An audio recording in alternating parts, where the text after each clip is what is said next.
Happy Monday, and that means you're stuck with Steph today.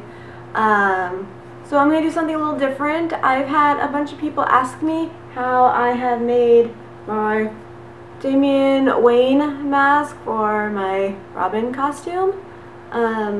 It's actually really simple. So I'm just going to do a quick tutorial on how to make your own superhero mask today. It's going to be really cheap and easy, so let's just get started.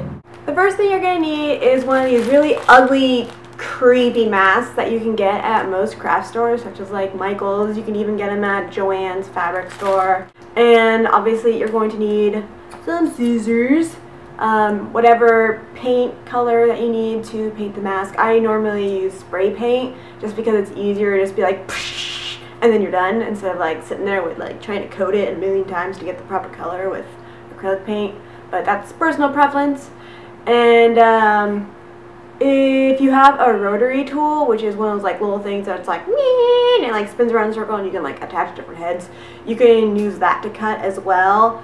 Or you could use sandpaper to sand out the edges, because like I said, mine has like these little points at the top, and if you just cut the plastic like that, they're going to be pretty sharp, and if you have it on your face, you might get stabbed.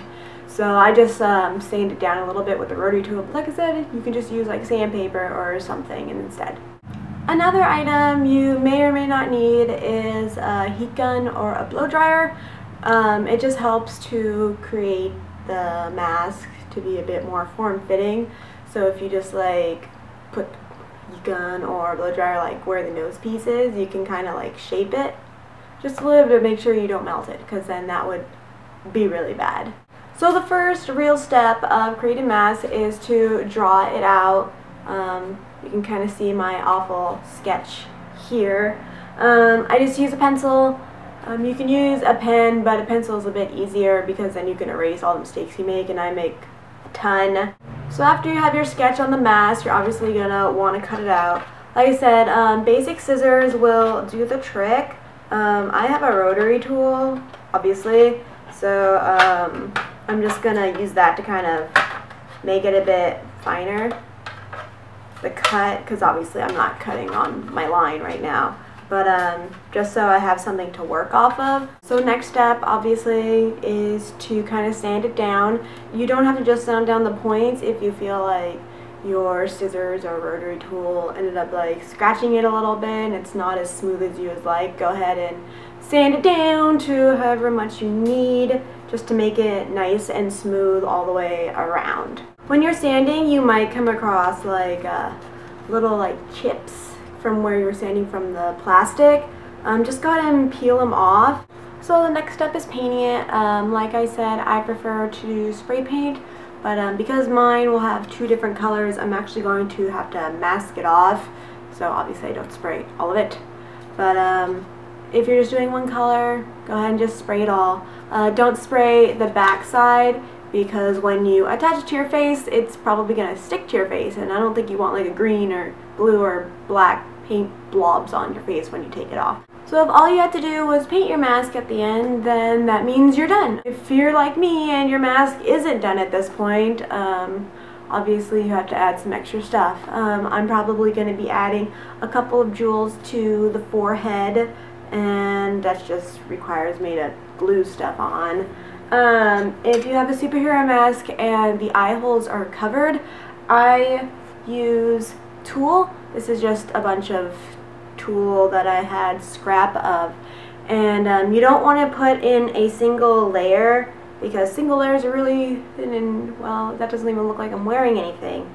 So you'll want to put in several layers, and look, you can't really see my eye now. I can still sort of see. I mean, things are going to be a little blurry, obviously. Obviously, you have to measure the eye hole, sew the layers together, and then you can just simply hot glue it in. And there you have it, guys. 100% done mask, complete with like little doobly things at the bottom and some jewels on top. So going along with the whole mask and superhero type deal, I figure I'd give you guys a question this week, and that would be, if you were a superhero, what would your superhero name be and why? And if you like aren't into superheroes and you're more into magical girls or something, because I freaking love me some magical girls, you can say a magical girl name too, whatever. Just pick a name, explain why, bam. So I think only one person asked a question last week, and that was Nikki. She asked about our like greatest geek moment or something to that effect. And I don't know. I'm not really into meeting famous people.